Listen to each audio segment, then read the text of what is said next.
Well, this is Marianne Johnson, and I'm talking to Helen Ramirez-Odell, and it is June 27th, and 2014, and we're here at the CWHC office.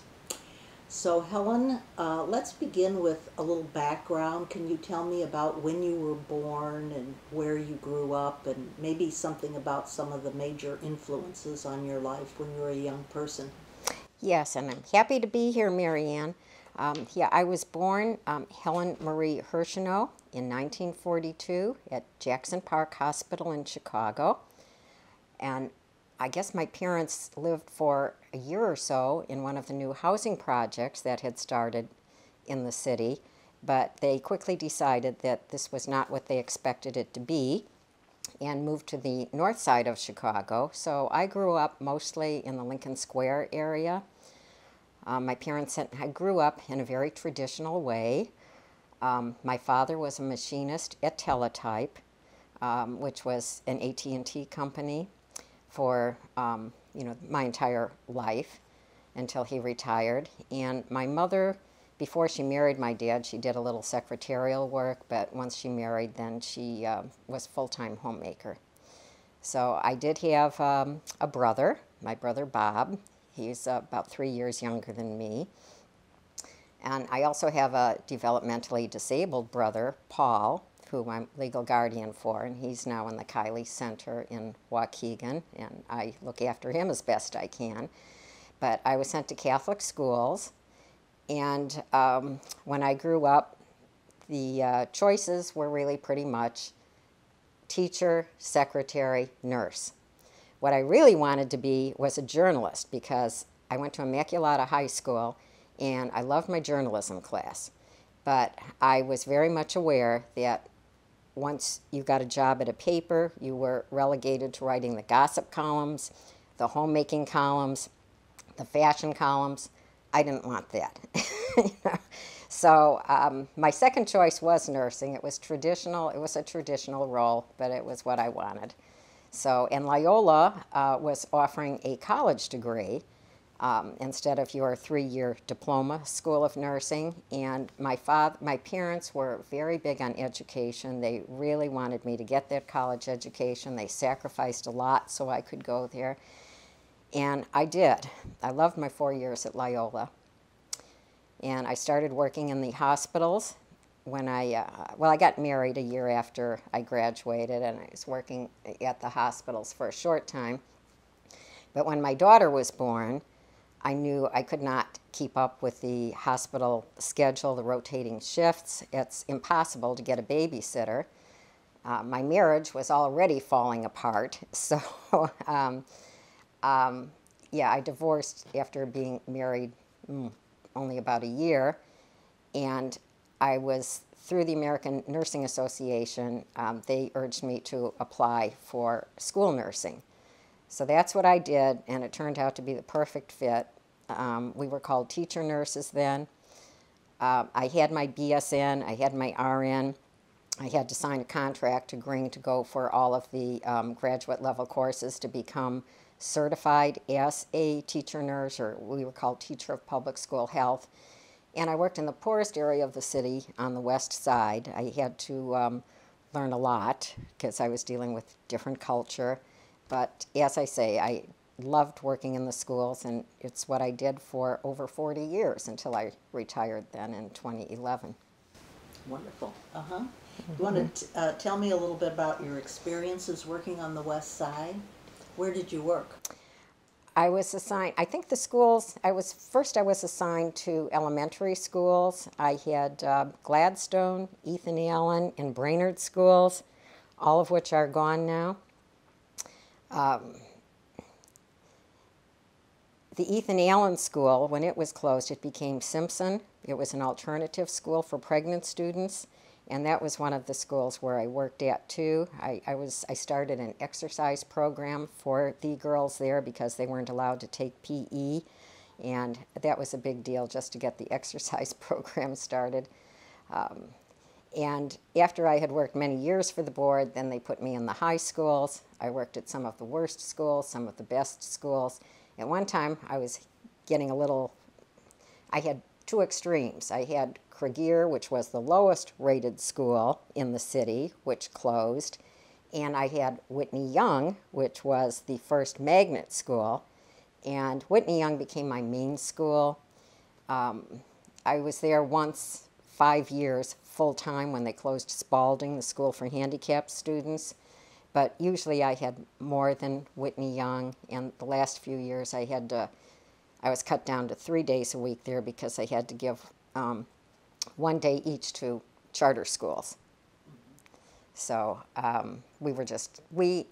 all the nurses, all the other clinicians, social workers, psychologists, speech pathologists, we were just all spread too thinly. But I loved working with the students, and it was always a challenging job, and promoting their health, identifying health problems early, helping families take the steps to remedy them as much as possible, and also planning educationally so they could do their best with whatever health issues they had to deal with. You know, that was our goal. We wanted our students to be successful. What was your first experience with social activism? Oh, well, what really changed my life was the women's movement, the feminist movement, and the labor movement. I guess it was when I was going through a divorce. You know, you have that moment that changes your life. Well, I had mine. When my husband and I split up, I was afraid we were going to be evicted from our apartment because, I mean, we had the new baby. Obviously, I couldn't work for a few weeks, and he was not working and refused to get a job. I was afraid we would be evicted with our stuff on the street. So I left. I actually moved in with his parents for several weeks. I didn't want to be out on the street. And then his family helped me find an apartment. But I needed some furniture for the apartment. I was able to get very little of our furniture where he still was. And I had no kitchen chairs. So I went to Goldblatt's to try to buy some kitchen chairs. And you know how you can put some money down and get them? Well, Goldblatt's wouldn't let me do that unless I had my husband's permission. And here I was the one bringing in a paycheck. I had started my job at the Board of Ed. He's bringing in no money, but they would not let me buy these kitchen chairs on time unless I had his signed permission. I was furious. I cannot tell you. So it was that moment I became a feminist. And what year was this? This would have been in the late 60s. I think it was in the late 60s I joined NOW. I had read about them in the newspaper. Was it Kathleen Connolly? I can't remember the name of the person quoted in the paper, but all I did was send in my dues to become a member, and I guess I started getting a newsletter, but I don't think Chicago had really started their chapter then. But I was happy to be a member, and yeah, and then of course NOW did get started in Chicago, became very active, fighting discrimination on all kinds of levels, and we started working very hard for the Equal Rights Amendment, so that became a focus. At the same time, working in the schools, when I was working in the hospitals, nurses had no voice. There was no union for nurses, and you did what you were told, and it didn't matter what the nursing shortage was. If you did something that displeased management, they would fire you. It was like a revolving door at the hospital. There was so many nurses who came and left. That kind of shocked me. You know, if you were even talking to a nurse, I remember being stopped and told I should be given a can of Ajax and cleaning a cabinet. Now, and this was in the 1960s. So things were so different when I came to the schools. When I came to the schools, I didn't have to work evenings. I didn't have to work weekends. My salary was higher as a new teacher. Nurses, remember, we were teacher nurses. We got paid on the teacher salary schedule. My salary was higher than it was even after working the 2 years at the hospital. And Chicago Teachers Union was getting ready for its very first strike.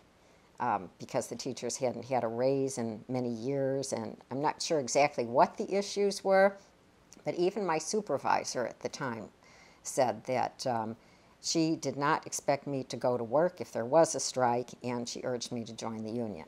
So, so that was my awakening. I don't think that there wasn't a strike then. The board decided to settle just with the threat of the teachers doing it, and but it wasn't many years after that that we started to have several strikes. And it was in the early 70s that in order to save money, the board thought that they would get rid of the whole health program, just stop, just lay off the teacher nurses and not have any kind of a health program at all, or do what they could through the city. So the nurses had to organize to save our program, and it was really the first time that we as nurses got together as a group. We had to decide who would represent it. Did we want Chicago Teachers Union, or did we want the Illinois Nurses Association? We decided to choose Chicago Teachers Union. They helped us organize. INA, Children's Memorial Hospital, all kinds of organizations helped us save the program, but that was kind of my baptism into organizing and what could be done. So. And were you successful? We were. We saved the program then, and there have been other times down the road where we've had to get together to save it also. Often when you get new leadership and they want to save money, they don't understand the health program, they don't understand the services that are given or why they're needed, and they think this is a good way to save money. So us getting them educated, getting them to change their minds is often a challenge. And why did you feel like the health program was so important? Because we were the only health professionals in the school, and not only, since we did have a couple of schools usually, it wasn't very often a nurse was full-time in the school, but we were the ones who identified the children who had health issues and really helped family remedy them before those health problems became so bad they would interfere with school.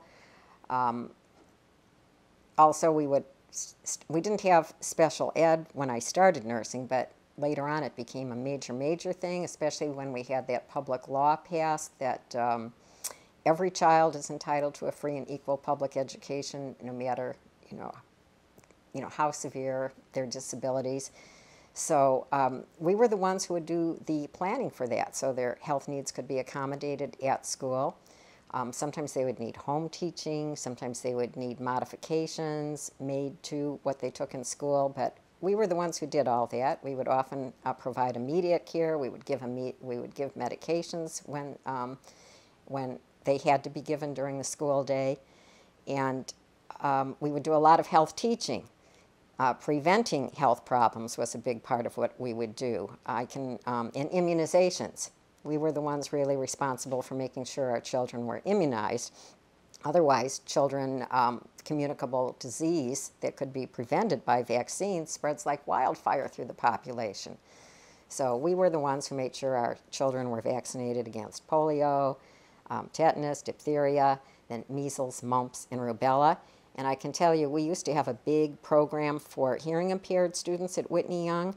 Once children started getting the vaccine to prevent measles and rubella, many of those students had hearing losses because of complications of measles and rubella. And once it went through the population that they were vaccinated and we didn't have those diseases, we didn't have as many children entering the programs with hearing impairments. Yeah. So you were involved with the Chicago Teachers Union at this point. Mm-hmm. And how did you get involved with the Women's Rights Committee? Well, since the late 60s, early 70s, I was elected to represent the school nurses as a union delegate. But then, which I did, worked on getting contract demands, getting nurses organized, a plan for what we wanted. And that's a big point I wanted to make too. What I did find out and really learn through our union, it's quite one thing to complain about things. It's quite another thing to be able to name what you want, how you want a situation resolved. And you are powerless unless you're able to state what you want. And that was challenging with the nurses. Nurses knew what was wrong, but to get nurses together to be able to state what we wanted was often very challenging in terms of, contract demands or professional problems meetings. And why do you think that was so difficult? That's a good question. I wish I could give you a good answer, but finding the words to say what we wanted, we're not, most of us were raised in traditional feminine ways where we do the bidding of other people, and that's certainly what the role of the nurse had been. But to have a voice of our own, to state our own thoughts and feelings and what we wanted, that was a new learning experience. So that was part of empowering ourselves. So there was the work with the nurses, but I became very active in now, especially working for the Equal Rights Amendment. And I was a member. The Chicago Teachers Union formed a women's rights committee in the early 70s. And I was active on the committee at first because we were trying to get things changed for pregnant teachers. At that time, if you were pregnant, you were forced on maternity leave your 5th month, which was about the time you started to show, and you weren't allowed to come back until your baby was a year old. So also, your health insurance would not cover maternity care unless you were in a family plan that you had to arrange for. You had to be married, and you had to apply for family care at least 9 months before the baby was born. So our main thing, though, was the maternity leave. At that time, we thought when a woman goes on maternity leave should be up to her and her doctor, and when she comes back after the birth of the baby should be up to the woman and the doctor, not have these arbitrary rules. So we did have the federal anti-pregnancy discrimination law passed in the early 70s, but to get that enforced at the Chicago Board of Education was quite a project, but we did it. So that's how I got involved. And then, well, let's see, we had 2 chairs before me. The first chair, we worked on pregnancy, and then I really got more active in now and wasn't so active on our Chicago Teachers Union Committee, especially when there was a lot of focus on getting tampon machines in the bathroom. Sure, there was a need for that, but I couldn't get as excited over that as I could changing pregnancy discrimination. So the second chair worked mainly on equal rights, the passage of the Equal Rights Amendment, and I worked on that too, somewhat with my union, but mainly with the other feminist groups. But when she took a job with the Illinois Federation of Teachers, then Robert Healy, who was president at the time, appointed me the chair. So I came on in 1984. I think that they thought at that time that the women's rights movement was dead. ERA was down the tubes. We had done all we were going to do, but I didn't see it that way at all. And I had a good committee. They welcomed me. The chair, who was leaving for another job, brought a cake. All the women wanted to work with me. And so we wasted no time getting started. I'll tell you about our very first project, which I thought would be easy, but turned out to be much more difficult than I thought. Our union contract, which we call the agreement, had very sexist language. Every teacher, every clerk, paraprofessional was a she. The administrators, the people who ran the board, were always referred to as he. It was very sexist language, and I wanted to get rid of that. Now, you would think that would be a very easy thing to accomplish in a teachers' union, but I would bring it up at the House of Delegates meetings. I would have to make a motion. It would have to go through the House. And we would have several hundred people at those meetings. And at that time, even though union members were about 70–75% female, well over half of the delegates were male. some of those men were dead set against any change in the language. And while I would be at the mic arguing for it, they would come up and argue against it. And then that was when I realized how powerful language is. It not only reflects social values, it also shapes social values. So what I was doing was trying to get rid of the patriarchal language was shape, the equality. And a lot of our men who could be very progressive in some ways were very, very much opposed. We did finally, we did prevail. And we worked on the contract for many months, to show how it could be done by using plural. We didn't want to use he/she. We used plural and did it in other ways. And the union secretary was tremendous in getting it accomplished. But finally we did. And we wanted the union newspaper also to have the gender fair language. So that we did finally accomplish that. So that was my first adventure as chair. Let me ask you something. Why do you think the men were so opposed to changing the language? Well, because then it was less patriarchal, and it was change. It was progressive, and they liked things as they were, and I think they saw it as a threat. And I didn't realize that a change in language could be so threatening until I learned how powerful language is. Yeah. Yeah.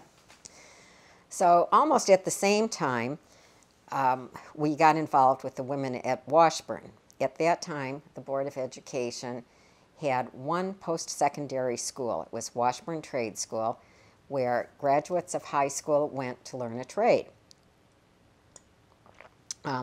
They had pipe fitting, plumbing, electrical working, carpentry, chef, air conditioning, heating, I don't know, just all kinds of trades.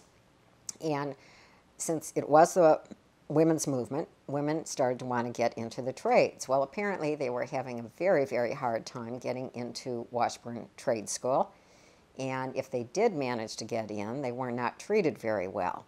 So they filed a lawsuit. We heard about their lawsuit, and it went through the EEOC, that they were discriminated against upon admission.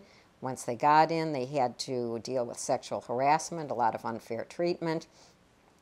Anyhow, the committee took this up. It was a major concern, but what to do?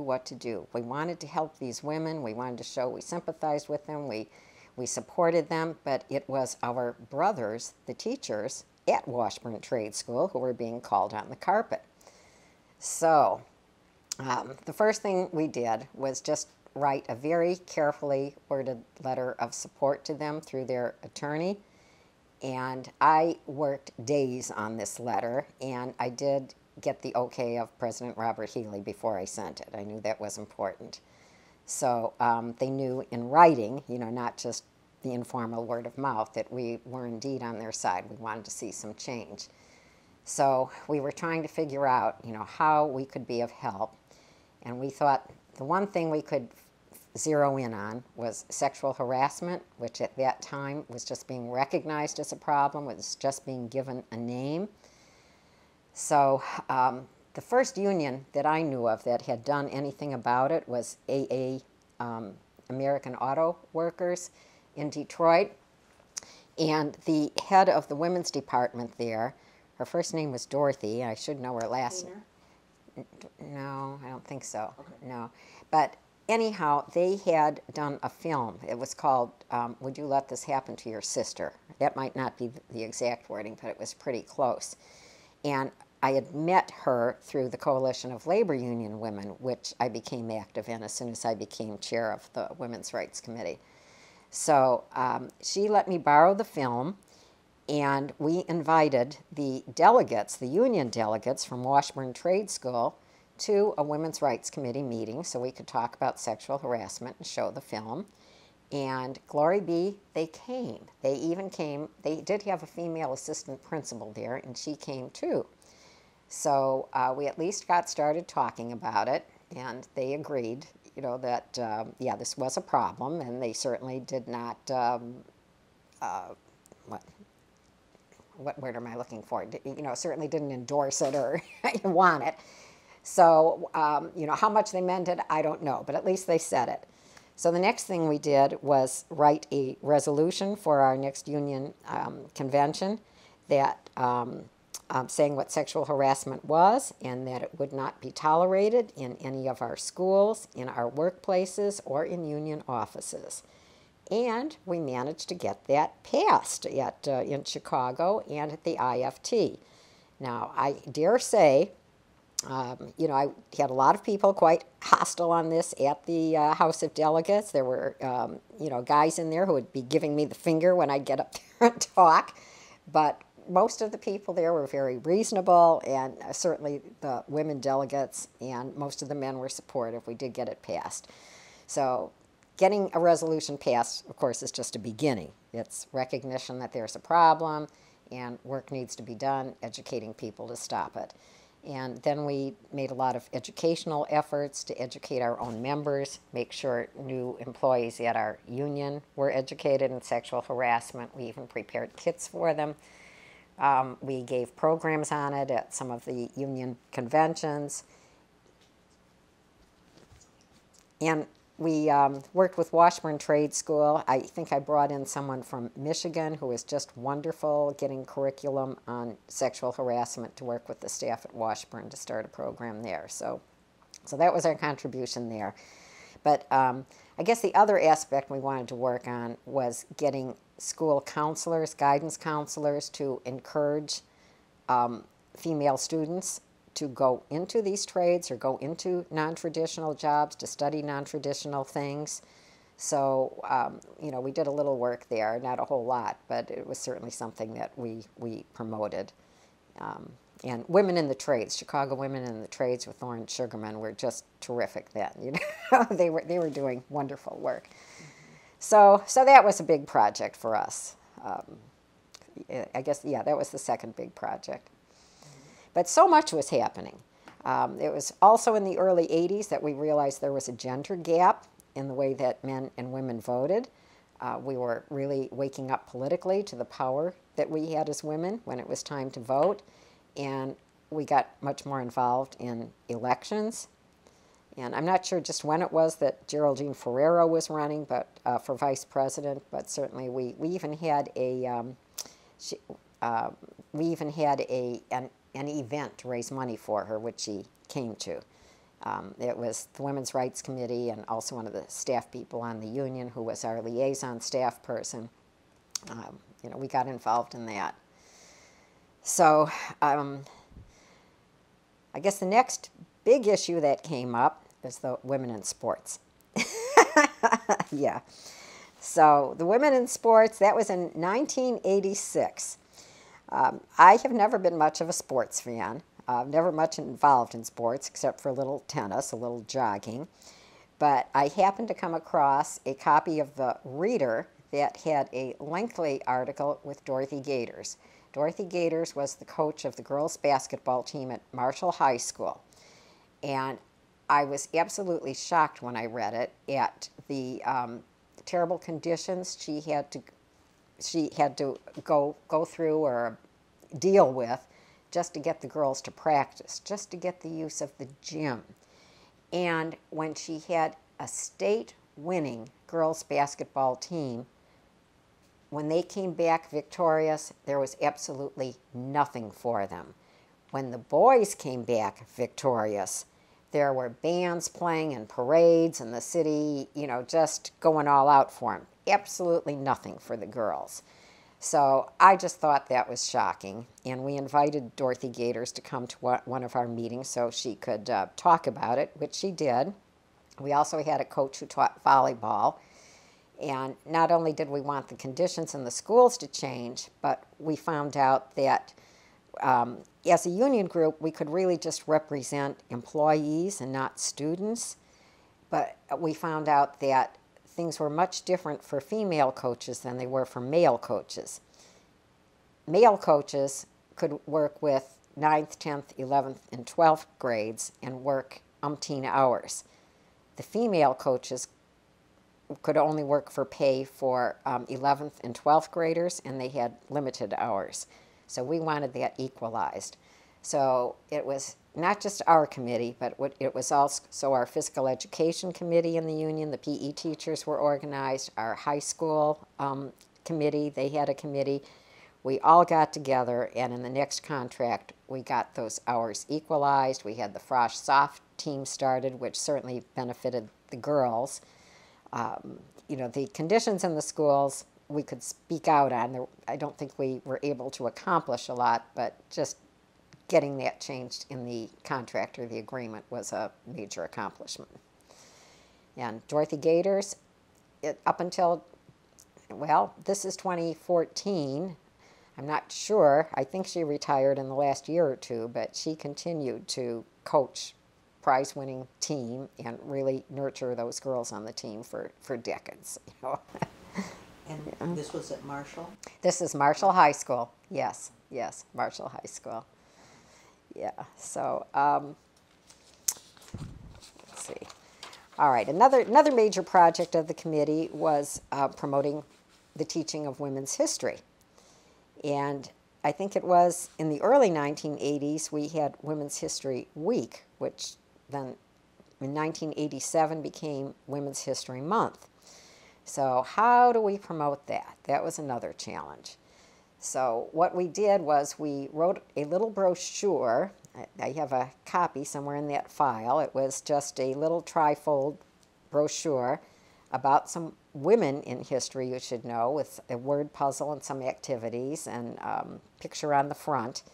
And we distributed that at a union meeting, and we also offered it to teachers through the union paper.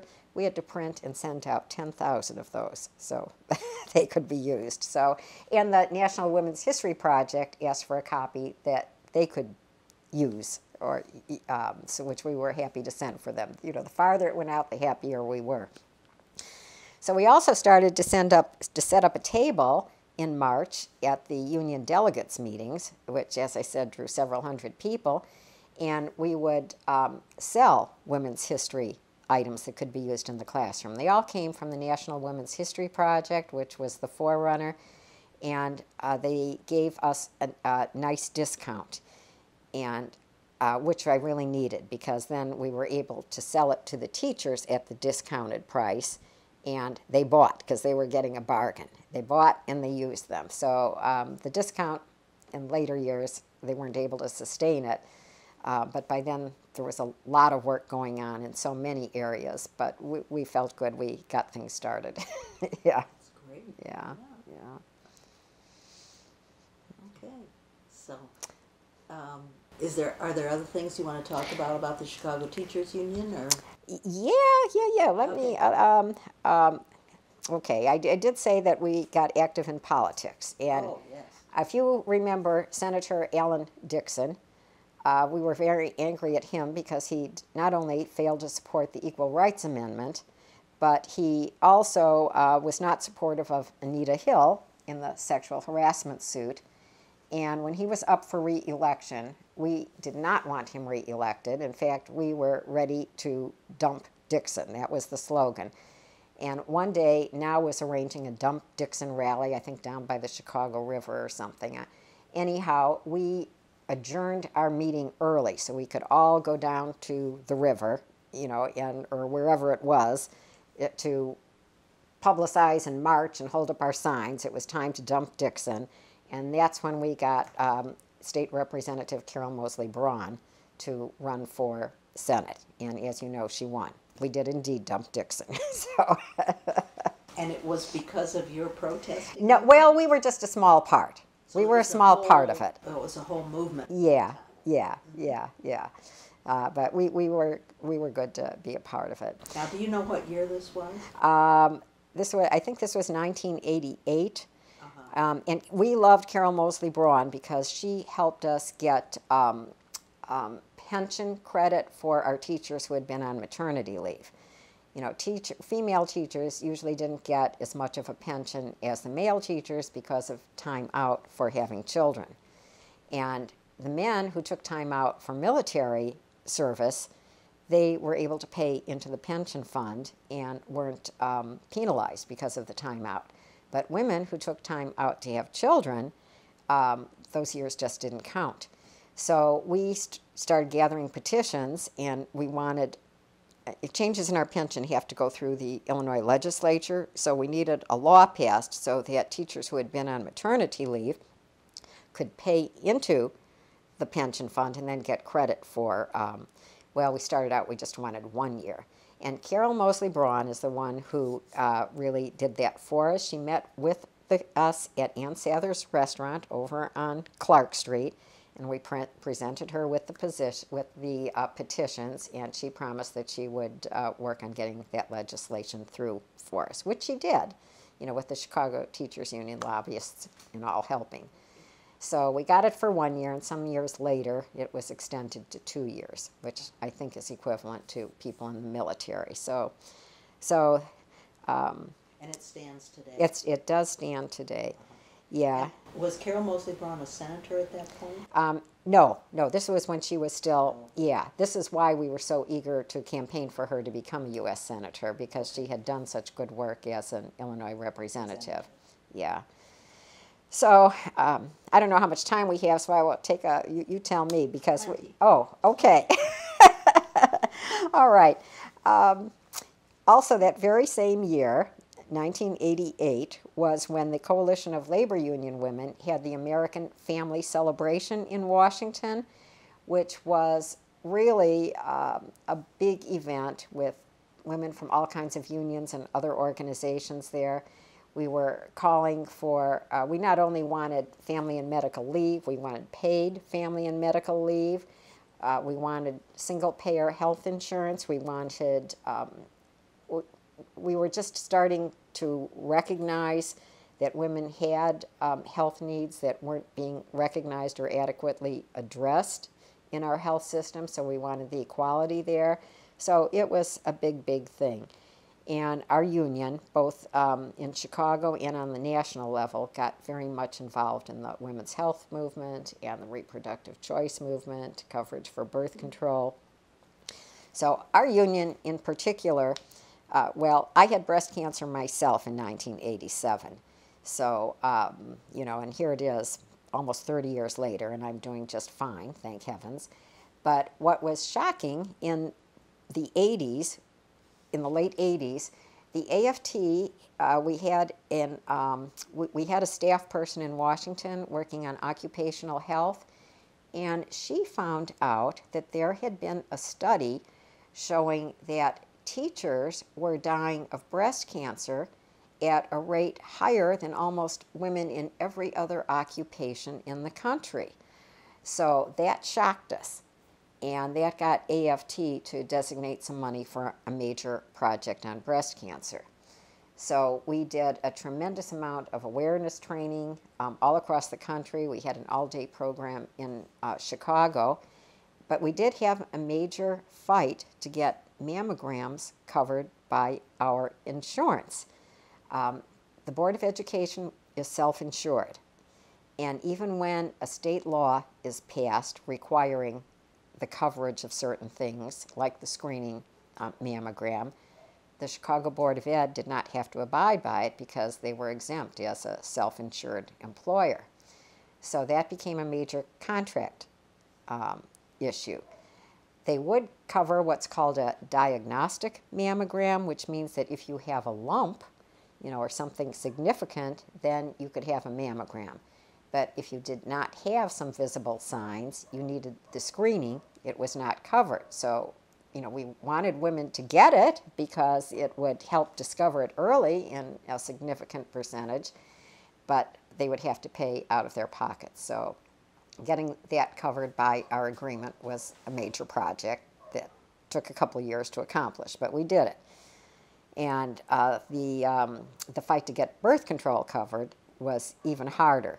It was covered, but then when Paul Vallis came in, I believe it was when Vallis came in, they did not cover it. And Governor Blagojevich signed a law that if your medical insurance covered prescriptions in Illinois, it must also cover prescribed birth control medications and devices. But again, the Board of Education, being self-insured, was exempt. And this was in the years when we had the money for abstinence education, and we didn't have comprehensive sex education, which we also had to fight for. So we finally, little by little, first we got generic birth control covered, then we got birth control covered like any other medication. I think now it does cover it like it's supposed to, but, this was just an ongoing battle for years, one we never should have had to fight, but did. So, we also worked a lot on empowering our members. We would do workshops on assertiveness training when that was popular, and part of assertiveness training is, we have to teach people how you have to be able to say what you want. It's quite one thing to say what's wrong and how bad things are. It's quite another for you to say what you want to fix it. So that was part of it. And just learning the difference between being aggressive, being passive, The assertiveness training was welcomed by, the women who went to our workshops. And we had stress management workshops for women. We did a lot of different things. Had a good time doing it. Yeah. Now, were you the head of the Women's Rights Committee during this entire time? Yeah, I was the chair of the committee for about 25 years. And and when you have a new union president elected, then the new union president puts in his or her own people. So when Debbie Walsh Lynch became president, she appointed someone else. So, oops, so sorry, let me turn that off. Yeah. I'm going to go turn this back on now. Okay. Where were we?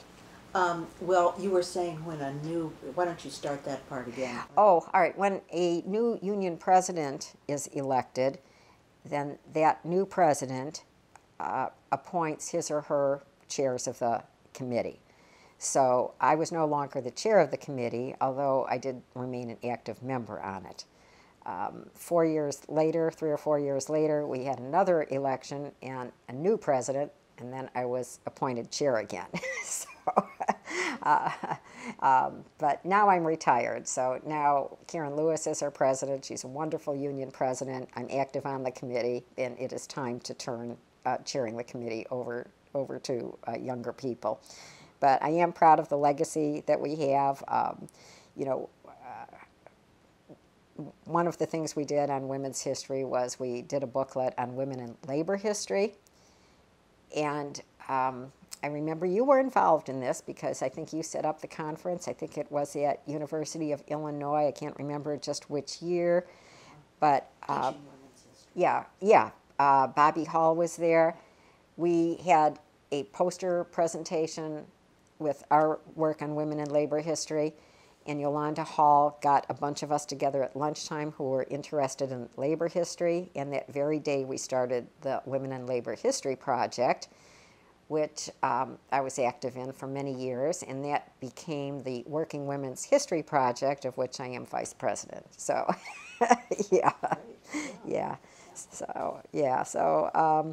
and our whole Women's Rights Committee really takes credit for the forming of this project, and we and support all of the work of Working Women's History Project, and some of our members are active on it. So, who was president of the union during all of those years? Was it one person? Well, it was Robert Healy, and then followed by Jacqueline Vaughn, and then it was Tom Reese, who was her vice president, and then we have different political parties within the union, and so it was a different political party, I guess you would say, or a different caucus came in when Deborah Lynch was elected president. So she was president for, I think, just one term. And then Marilyn Stewart was elected, so that's when I was put back on as Women's Rights Chair. She served 2 terms.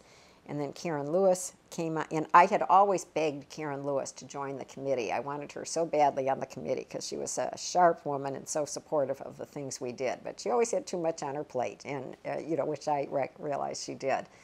So when she became chair, it was time for a younger person to take over. So so I'm on the committee, and I'm hoping I'm nurturing the younger union people to carry the torch. I'm sure you are. Yeah. Can you say something about Jackie Vaughn and her influence? Well, Jackie Vaughn was a strong leader. I mean, she didn't shirk from anything. And I think many people know she fought her own battle and succumbed to breast cancer herself, which just made us work that much harder to make sure as few of our members as possible would get it, or if they did get it, that they could get it cured. So, yeah, we had strikes. She supported the work of the Women's Rights Committee, and I remember her coming to one of our committee meetings. This was after her trip to, I don't know if it was Nairobi or Kenya, but she had taken a trip to Africa. And this is when pantsuits were just coming in, and women at first were criticized for wearing pantsuits. Well, she wore the pantsuits in Africa, and she told us that they took her as a prostitute in Africa because the women in Africa absolutely were not supposed to wear pants. So, I don't know why I remember that, but but yeah, we worked with Jackie Vaughn to promote the women's history, to all of the things that we were about. We would count on Jackie Vaughn supporting us. So when she passed away, we became active in the Why Me Race Against Breast Cancer each year. We would have a union team, and we would raise a lot of money for them each year until they finally folded in 2012. So now we have, now we want to do more to support Planned Parenthood. And one of our members, she used to be the drama teacher at the Franklin School of Fine Arts. She is also a playwright, and she has written a play on, it was called Shadowtown, about the sex trafficking, especially of children, in Chicago. I didn't realize it was such a problem in Chicago. I knew it was in foreign lands. I didn't realize what a problem it was right back here. But when she put on that play in Bucktown, and she's going to have a sequel on the Johns in Skokie in the fall.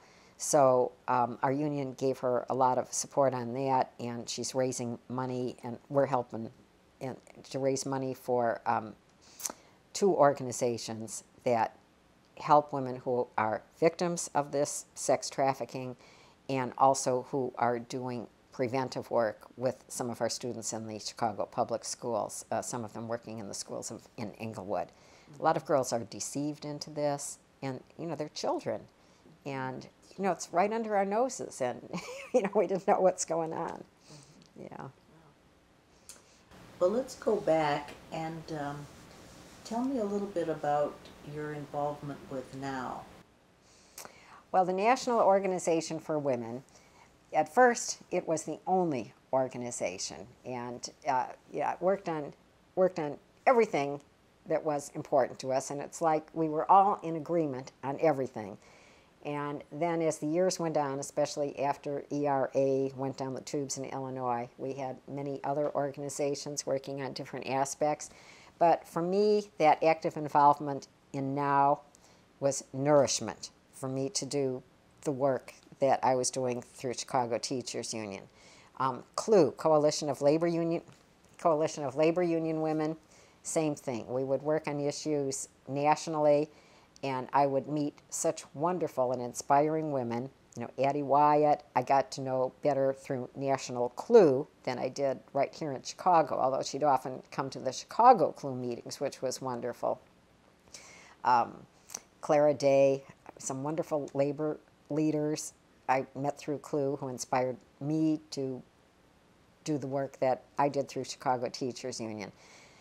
Chicago Teachers Union, you would view as a little part of the world. When you want to change the social scene, the organizations give you the vision and the goals, but to actually make those changes, in your own little corner of the world, that's pretty labor-intensive work. And I began to realize, even though, our members in CTU were mainly progressive, still we would have all kinds of views. I would have a lot of hostility on a lot of things, especially coverage of birth control, reproductive choice, some of our members, and I'd hear mostly from male members who were against it. But for us to prevail and really, and remember, we are 75% female. It takes a lot of work, a lot of educating, a lot of persuading, and sometimes sometimes I get hate mail, not often, but little by little, you just keep plugging away. As Susan B. Anthony said, never another season of silence. So sometimes even when you think you're not getting anywhere, you at least keep talking about the issue. You don't let it disappear. So, yeah. Tell me about your experience with CLU.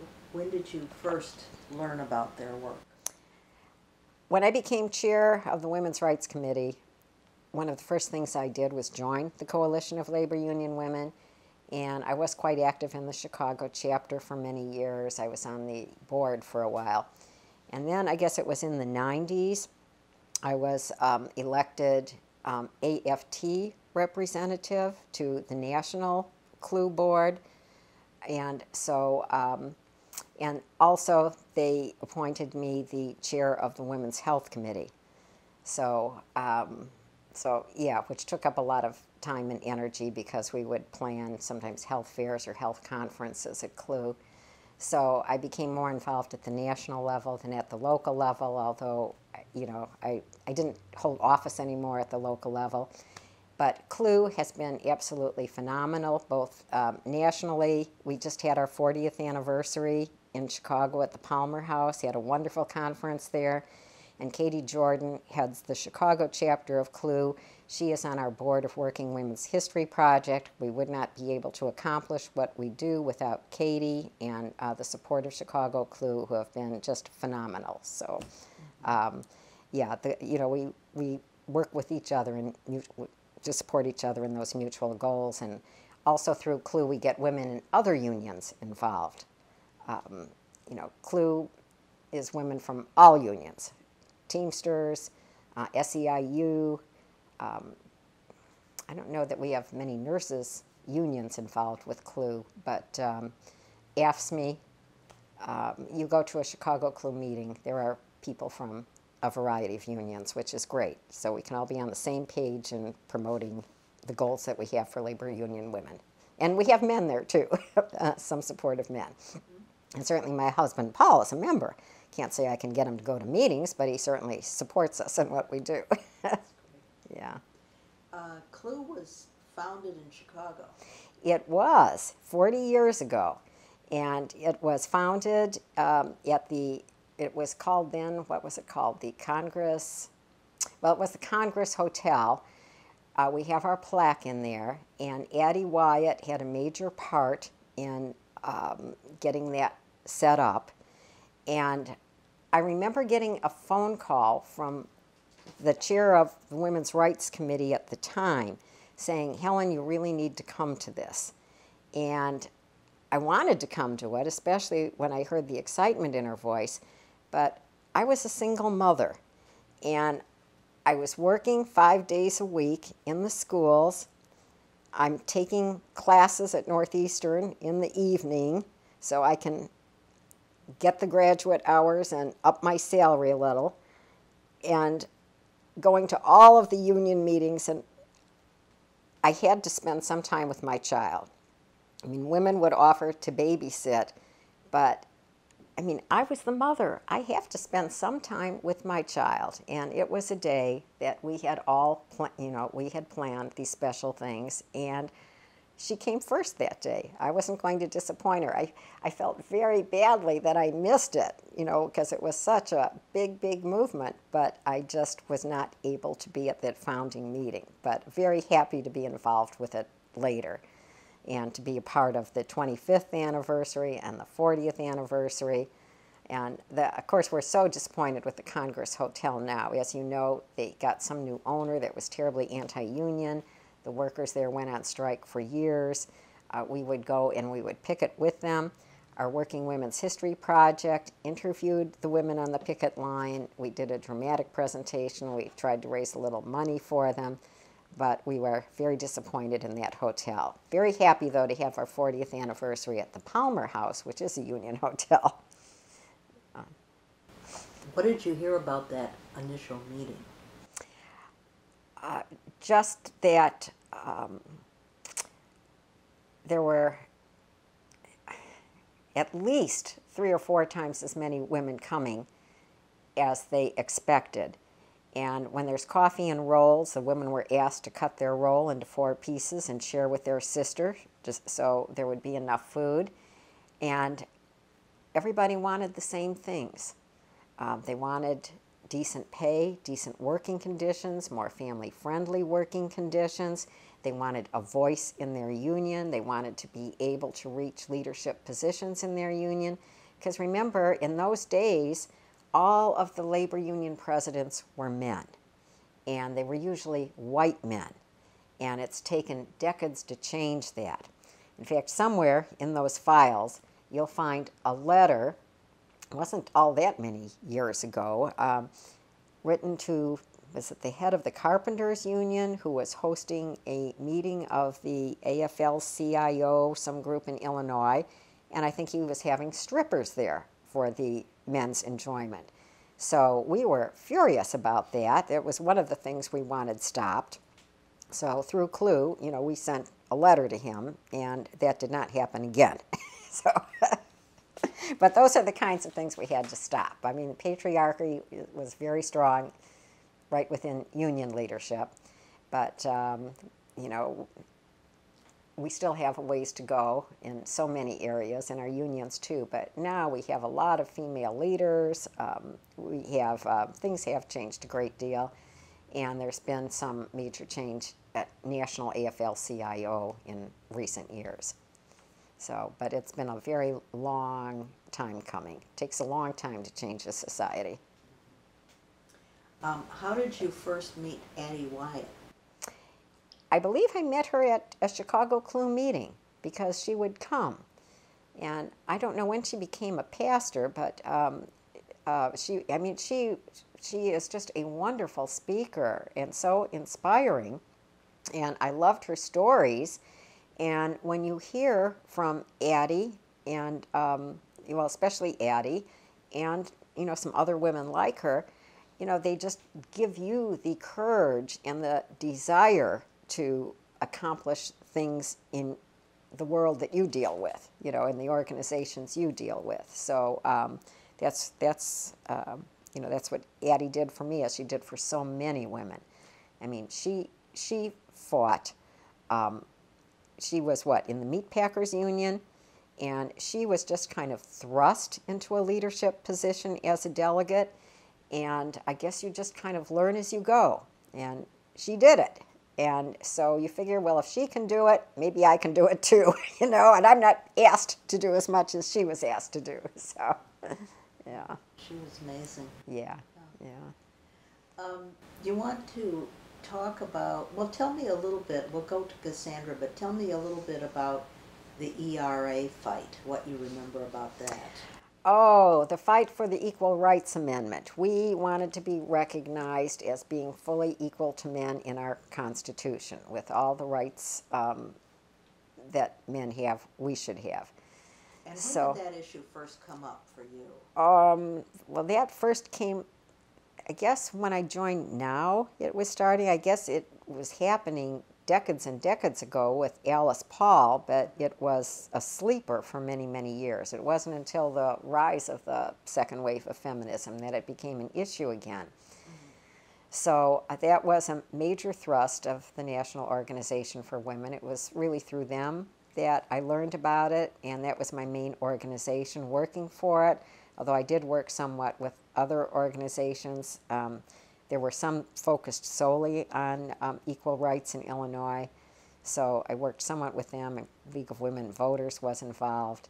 But we thought all of our problems would be solved if only we got the Equal Rights Amendment passed. I mean, that was simplistic. It didn't pass, and so we have been working piecemeal on things, you know, one piece of legislation after the other. We have made a lot of progress, and I'm just delighted that it has come up in the Illinois legislature again, because as you know, we are one of 3 states that failed to pass it.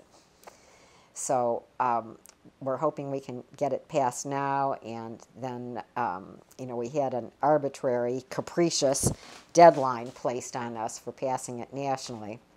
But it would be, I hope, more than symbolic if Illinois passes it, and I think we'll be able to get that done now that we have legislators interested. There's always been, the first man in office, or the first political person I worked for, was Alan Greiman, who was he my state representative?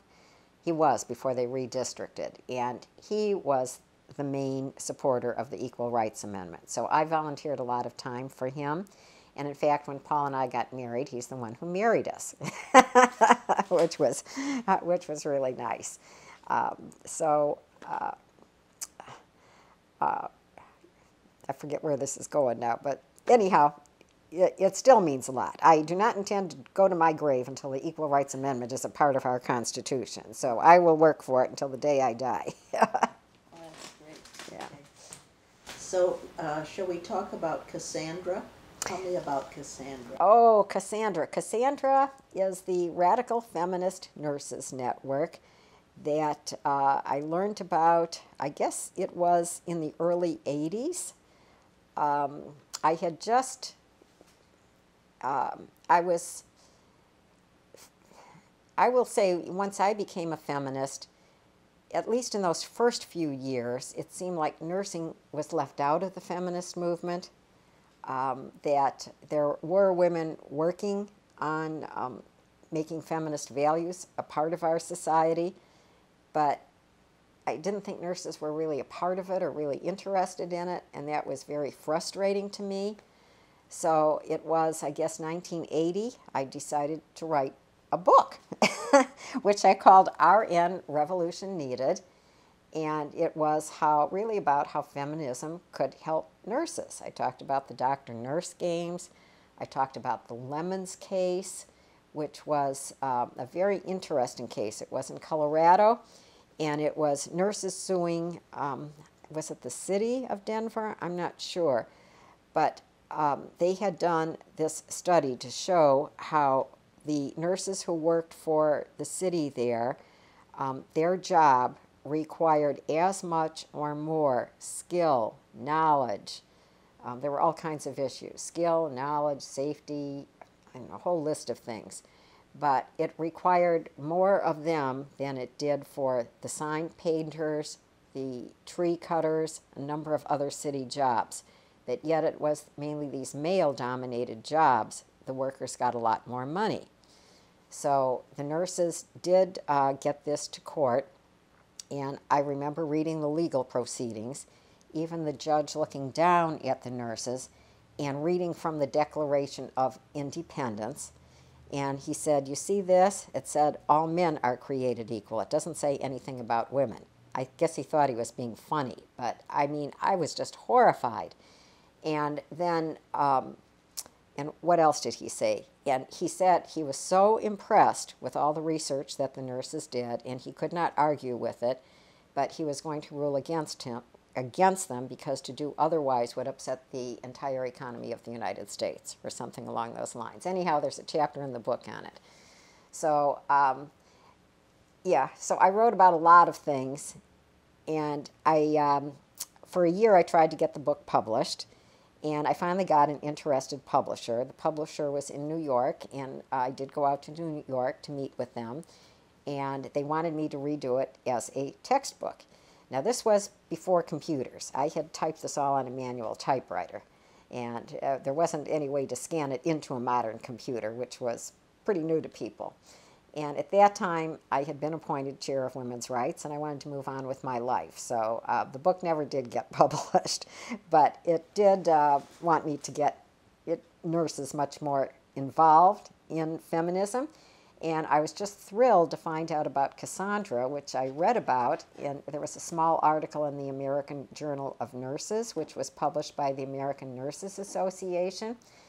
And so I wrote to the contact person there to try and find out, what was happening in Chicago and if I could get involved with the Cassandra group in Chicago. And I finally heard back from, I think it was a woman named Jean Wood, who taught at University of Illinois School of Nursing. And she had wanted to get something started, but just didn't have the time. So if I would go ahead and do it, that was fine with her. So, I did find some nurses who were interested. And our first meeting, I don't know if it was at my house, one of our early meetings we had at Women and Children First bookstore, which at that time was on a Halsted. The owners were just wonderful in letting us do that. Alice Dan from University of Illinois was helping us do that. But Cassandra, Radical Feminist Nurses Network means different things to different people. To me, if you were simply a feminist, you were considered radical if you were a nurse. And that was enough for me. But I know for other women, especially Peggy Chen and Charlene Wheeler, who started it, it was much more of a women-centered network. Actually, we were called webs. We were all spinning, and it was circular. And the logo for Cassandra had the moon, the women's labyrinth, and the snakes, which were symbolic of healing. And everything was to be done by consensus. And it was very, very women-centered. You know, we got to get, I think that what we did was a lot of consciousness raising among ourselves, as the early feminist groups did, but we did that as nurses. And we did have a nurse midwife in our Cassandra group, and we had one of the first nurse practitioners. And they had to really fight to practice because the state of Illinois wasn't going to let them practice. You know, they were not being controlled completely by doctors, and that was not to be allowed. Their office was ransacked, their things taken, and we did rally for them as best we could. But we were always a small group, but you know, we did nurture each other, you know, tried to empower each other to write about, talk about, do the things we needed so nurses could achieve their goals and have a voice where they worked. You know, for me, joining a union was a big part of that too, but I don't know that that was conceived as as part of the overall Cassandra goals. But certainly being a union member gives you a voice and enables you to accomplish a lot of things you couldn't do on your own. Right. Mm-hmm. How long were you involved with Cassandra? Probably about 10 years at most, and then we kind of fell apart. But we had exciting meetings, get-togethers, and talking about different things. One of the people who came, one of the nurses, was one of the who got involved early on in domestic violence. We didn't realize what a problem it was. She had been a victim of it herself, and we began to find out how frequently this happened to women. And she, of course, wanted women screened in the emergency rooms, and she wanted medical personnel to be much more aware of it and be able to recognize it and you know, deal with it, because we weren't. So yeah, it just. What year would that have been? I'm thinking, well, this was early mid-'80s, mm-hmm. So it was quite a while ago. Mm-hmm. Yeah, and yeah, domestic violence, it's something we continue to fight against. I don't know how much progress we've made. Uh-huh. Yeah. So nurses weren't dealing with that particularly or aware of it until the 80s, you don't think? Well, I wasn't. I mean, I was a nurse, and I really wasn't aware of it. Uh-huh. Just like the sexual trafficking and exploitation of our children in Chicago, uh-huh. I was not aware of what a problem it was until very recently, you know, just in the last year. I thought it was, you know, here, I mean, granted, I worked at a magnet high school where I had serious students. They weren't dropping out with gang problems, but I was naive myself on how serious a problem it is. So it took one of our retired teachers, who has formed her own theater company called Her Story, to raise awareness. Yeah, Mary Bonnet did that. And when she did her play in Chicago, she had a different celebrity each night come. Mm-hmm. And one night she had Karen Lewis, our union president. Karen Lewis had a small part in the play and was so moved by it, she encouraged our Women's Rights Committee to, make a project on this, which we're doing. Yeah. Yeah. Well, what else would you like to talk about? Well, let's see. What else? I've talked your head off. I would like to, I did write one other book, which did get published thanks to yes, Working please. Women's History Project. Right. And that was called Working Without Uniforms. And it was the story of the school nurses in Chicago from 1951 to 2001. And that came about because when Paul Vallis came in as head of the schools, one of the first things he wanted to do to save money was to abolish our school health program and just use the city health department for whatever things had to be done, which we knew was totally naive and wouldn't work. But I guess what struck me, because he did have so much power, was if this program does go down the tubes, all these women that I have worked with so many years and have done so much to help the children of Chicago, it would be like they never existed. The work that they had done would never be known. It would all just be an invisible black hole. So by then I had learned about, and you were certainly a part of this, about oral histories and their importance. And so I got a couple women to work with me, and we started getting some histories from the nurses. I mean, I was no expert at it, but I thought every nurse learns how to take a health history, learns how to interview people. Certainly we could do this. So we started gathering stories, and those that didn't interview, some of them would help with typing it up. And my friend at Loyola, Karen Eganis, who taught there, she knew a lot about publishing a book. She was a wonderful help, and she got some of the early history of school nursing. And we got the book together, and it was published by Working Women's History Project. Funding for it came from Chicago Teachers Union, from a number of organizations. And of course, I didn't make a penny on the book, and I didn't care about making any money. Actually, it's costly to make a book, but any money that came back in sales went to Working Women's History Project, which enabled us to carry out some of our programs. But because that book was written, we had a dramatic presentation on school nursing done by students in the drama class at Jones Metropolitan High School. It used to be Jones Commercial. That was one of the schools I used to be the nurse at. And then Loyola University, where I had graduated, they wanted to do a program on school nursing because the following year was the 100th anniversary of school nursing in Illinois. And actually, school nursing got its start as a way of controlling communicable disease. Students weren't going to school, or disease would spread through a school because there was so much communicable disease. So the first nurses that worked in the schools that's what they were all about, was just controlling the spread of communicable disease. And then it grew into so much more, health promotion, health prevention, early identification of health problems, early remediation, making accommodations for learning needs. So I have never been bored as a school nurse.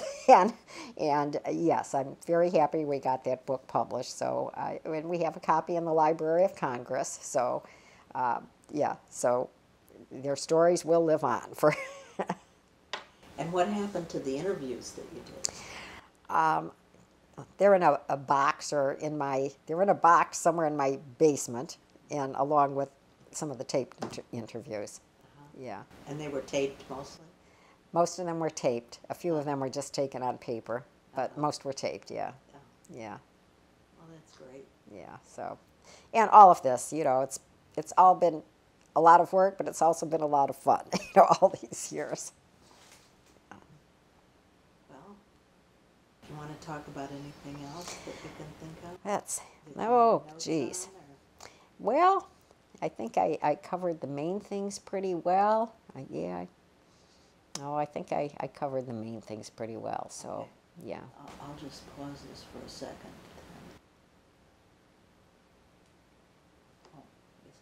Say whatever you want to about it. Okay. Yeah. I would like to go back and say a little bit more about our breast cancer project.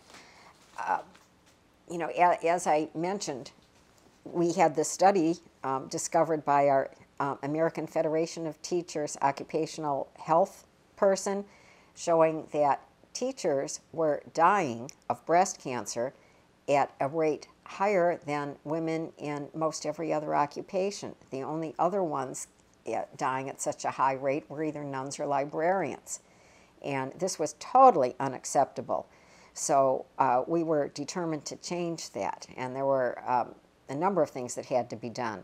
Mainly, we had to start educating our members, who were mostly female, about the need for clinical breast exams, for self breast exams on a regular basis, so that if they did notice any lump or anything unusual, they'd bring it to the attention of their doctor. And also, the screening mammograms were starting to be very helpful in revealing early breast cancer. And we knew that early detection was the key to survival. We didn't know how to prevent breast cancer, but we did want early detection so that our members would not die of it. So that's why we started a major educational campaign through AFT locals throughout the country. We had a big program in Chicago on it. And I think I had mentioned how we had to get our contract changed so that screening mammograms would be covered, because the cost could be quite high and our members weren't getting those mammograms because it was too costly. So, so we did, over the years, things did change, and the last we asked our occupational health person, the current statistics show that teachers are not dying at a rate any death is too high, but you know, our death as an occupational group was no higher than any other group. So we had made progress there. Good, that's great. Well, this has been wonderful, Helen. I really enjoyed talking to you. So let's bring this to a close, and then if you think of anything, we can get together again. Okay, all right. Thank you for all your time. Wow. Wonderful. That was great.